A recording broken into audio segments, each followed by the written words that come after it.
Paz do Senhor, irmãos. Bom é estarmos aqui para adorar a Deus, como disse o nosso irmão João Camargo, e eu fico alegre, porque o Senhor tem dado mais esta manhã para que nós possamos aprender. Quando o João falou sobre a água, eu já aprendi algo, irmão. Quando não coloca água, é porque o tempo é curto, viu? Quando é pouca água, pouco tempo, bastante água, bastante tempo, sem água nenhuma, tempo mínimo. Não é nem para secar a boca. Oh, aleluia, aprendo rápido. Feliz por estar aqui, irmãos. Parece até que é bastante tempo, mas eu tenho o hábito de começar os meus domingos pelas 6 da manhã trabalhando. Vou até às 5, mais ou menos, e saio correndo do Campo Grande e venho para cá para cultuar a Deus. Então, 12 horas já é de hábito estar na luta e na peleja. Quero aqui dar um testemunho de coisas que o Senhor faz na vida da gente, e poucos são aqueles que têm conhecimento, porque nós não temos tempo para ficar falando com cada um dos irmãos. Eu estava aqui um dia com a minha filha ainda bebê, ainda pequena, e eu tinha uma dificuldade com ela, porque ela tinha problema respiratório. Então, todas as vezes que a gente vinha à igreja, por causa do sistema de ar-condicionado, ela tinha crises.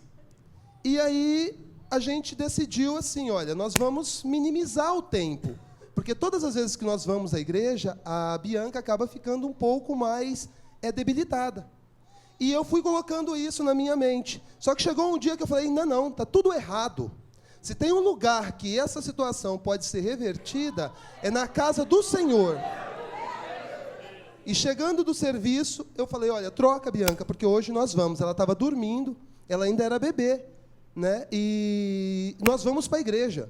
Nós já tínhamos recebido o diagnóstico que nós teríamos que trocar os móveis da casa. Se não desse resultado, por causa da alergia dela, nós íamos ter que mudar de bairro. E se não desse resultado, nós ainda teríamos que mudar de cidade, por causa da alergia da Bianca. E um dia nós chegamos aqui, colocamos ela deitadinha ali no fundo, e durante o culto ela acordou tendo uma crise. Até muitos irmãos que estavam do lado ficaram um tanto assustados, né, com a forma que ela tossia, e tossia muito. E aí, terminando o culto, eu estava cumprimentando alguns irmãos e vi a Flávia aqui, falando com o pastor Frauzilindo, pedindo oração. E eu vim até aqui. E eu não sei se o pastor se lembra disso. A Bianca estava aqui, o pastor Hélio ia saindo aqui do lado, e o pastor fez, Hélio, vamos orar por esta menina. Quando o pastor Hélio estava aqui, irmãos, ele virou e falou assim, vamos orar para cumprir a palavra, mas ela já está curada. E voltaram, e oraram, e eu posso dizer aqui para os irmãos, que nós não trocamos móveis nenhum, ainda, porque a casa nova vai ficar pronta, e nós vamos comprar novos, sim, mas não mudamos de bairro, não mudamos de cidade, e a minha filha está ali, perfeita. E eu louvo a Deus por isso. Quero trazer uma palavra curta, confesso, pastor, que estava preparando, mas não esperava. Tá? Não esperava. Fiquei essa semana toda apreensivo. Pouco, ou só um culto eu pude estar aqui. Mas esse eu falei, não, eu quero estar 12 horas. Esse eu quero ir, eu quero ficar, vou ficar com a camisa suada, mas esse culto eu quero participar do começo ao fim. Quero trazer uma mensagem curta, mas, assim como diz o nosso irmão João Camargo, que possa falar aos corações dos irmãos e daquele que nos ouvem. Ele está em 2 Crônicas 18, e traz como título a aliança entre Josafá e Acabe. Quero ler apenas o primeiro versículo e comentar algumas coisas que o Senhor tem colocado ao meu coração. Tinha, pois, Josafá riquezas e glória em abundância, e aparentou-se com Acabe. Para aqueles que têm familiaridade e conhecem a passagem da palavra, nós vamos ver que Acabe não era um bom rei, não era um bom homem. Logo atrás, um pouquinho, nós vamos ver que Acabe era um homem invejoso, que Acabe não tinha domínio sobre si mesmo.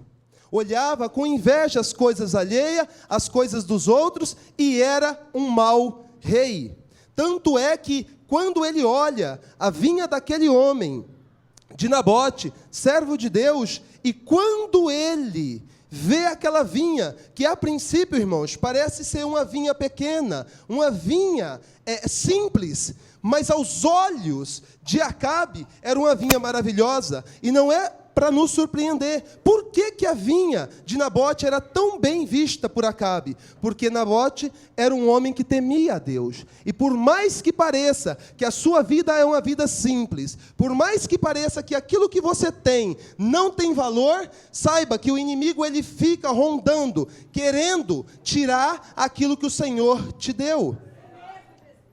Então nós vamos ver que Acabe, para ter aquela vinha, ele tentou comprar. Ele tentou, de várias formas, adquirir aquilo. Aquilo que, às vezes, nós não damos valor, mas que foi Deus que nos deu, e o Senhor nos dá, e, às vezes, nós, com a visão diferenciada, não conseguimos perceber.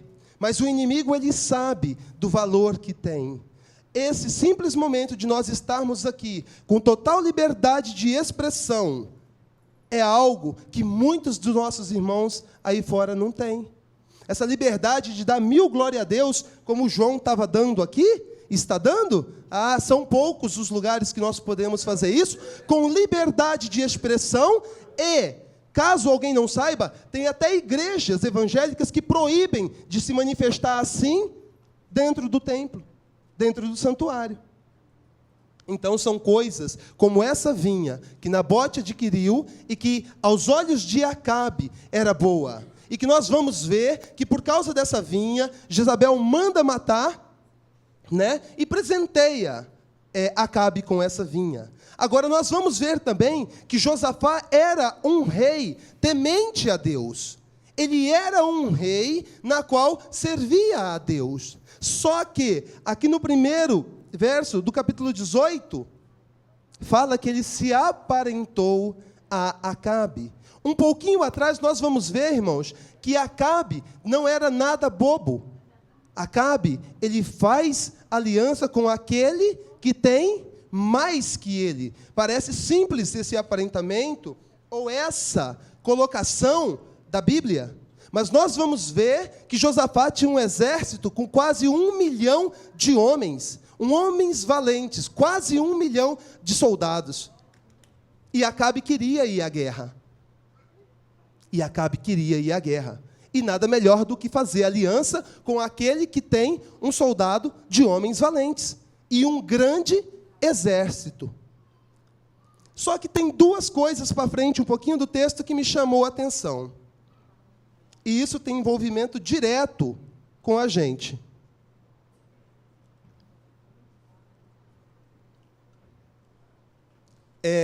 O fato de Acabe, sendo um servo de Deus, temendo a Deus, faz aliança, mas procura falar com o homem de Deus antes de tomar qualquer decisão. Nós vamos ver que ele pergunta a Acabe se Acabe já consultou algum homem de Deus. E Acabe fala que já consultou mais de 400. E Josafá, sendo um rei que teme a Deus, ele pergunta, mas há mais algum? Esse é o primeiro item que eu vejo que o servo de Deus tem, e aqui deixa relatado. Antes de tomarmos qualquer decisão, devemos orar e nos orientar com aqueles que já tiveram experiências, com o pastor, com os pastores e com irmãos, seja ela qual for a decisão que formos tomar. Se nós formos comprar um carro, consultar algum irmão que tem oficina mecânica, que são mecânicos, que negociam carros. Se nós tivermos um problema no nosso casamento, procurar irmãos idôneos que tenham um bom casamento, que possa nos orientar. O segundo item que eu vejo aqui é que mesmo Josafá, tomando essa decisão, fazendo com que ouvisse-se esses 400, pede mais um, só que eu vejo em Josafá um erro. Porque mesmo depois de chamar Micaías, e Micaías falar, assim como o Senhor houvera mandado, ele não obedece. Ele não obedece. Outra característica que eu vejo nesse texto é que invejoso, assim como diz aquele pastor, não me recordo o nome, que ele não muda nunca. Ele quis a vinha de Acabe, agora estava tentando conquistar, quis o exército como aliado, e agora ele entra e pede as vestes do rei Josafá. Vamos disfarçado, eu vou usar as suas vestes e você veste a minha. Um mistério, irmãos. O inimigo pode parecer que ele não quer nada seu, como diz o pastor Marcos. Ele dá algo, ele coloca algo, mas isso não é a troco de nada. Aquilo que parecer para você parece que é sem importância, o inimigo está olhando. Até o seu tempo, na qual você tira para orar, quando ele coloca algo, ele fala, não, pera lá, deixa eu tirar esse tempo dele. E Josafá, me surpreende porque Josafá era um rei que temia a Deus. Procurou falar com os profetas, com os homens de Deus, e ainda tirou Micaías do sossego dele para levar, segundo a palavra, e caso, como diz o João aqui, pastor, não vou dar todos os textos citados, vou deixar você com água na boca para depois ler todo o texto e descobrir como foi o passado. Mas Josafá ouviu 400, não acreditou, pediu mais um, Deus o enviou, deu a palavra, e mesmo assim ele não obedeceu. E para frente nós vamos ver que houve uma consequência, mas nesse não obedecer, Josafá quase perde a sua vida. Ele quase perde a sua vida. Acabe pediu para que trocasse as vestes dos reis. E no momento em que Josafá ia ser morto, aquele soldado reconhece que é Josafá e não o mata. Esse é um perigo que todos correm. Às vezes a aparência, às vezes os convites, às vezes aquilo que o inimigo coloca na nossa frente, nós deixamos de ouvir a palavra. Gosto muito da expressão do pastor Frausilino, quando ele diz assim, não há palavras inúteis aqui. Aquilo que você acha que não serve, pode ser um alerta para muitos. Nós não entendemos quando falamos assim, o Espírito Santo de Deus revela. Às vezes Deus está falando com uma única pessoa, às vezes não é nem aqui, às vezes é do outro lado do mundo. Mas nós devemos estar atentos à voz do Espírito Santo. As amizades que fazemos, às vezes parece que não há problema nenhum. Nós vemos aqui uma amizade que levou Josafá, um bom rei, a quase a morte. E nós, como servos de Deus, nós não somos diferentes, irmãos. Às vezes, em algo que parece não haver perigo nenhum, pode nos levar à morte. E há tragédias, eu costumo dizer assim, que nos deixa com problema por um tempo. Há pequenos acidentes que nos deixam paralisados por um mês. Há pequenos acidentes que nos deixam paralisados por um ano. Mas há problemas que nos deixam paralisados para uma vida toda. Eu espero que os irmãos possam refletir no livro de Crônicas, não vou falar nem do capítulo 18, porque a história é maravilhosa.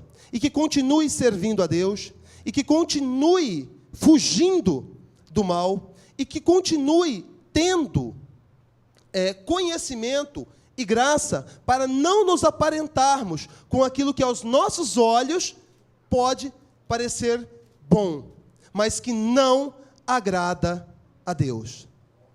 Que Deus abençoe. Estou alegre, feliz por poder estar aqui nesta manhã, e assim conforme disse, quero permanecer aqui até o final, porque é um dos primeiros que eu consigo estar todo o tempo. Que Deus abençoe, que Deus os guarde, que Deus continue falando aos corações, né? E que Deus possa enriquecer cada dia mais na vida espiritual, na vida material, e que continue orando, né? Por mim, por minha família, e que nós possamos aqui dar muitos e muitos testemunhos das bênçãos alcançadas na presença do Senhor. Amém?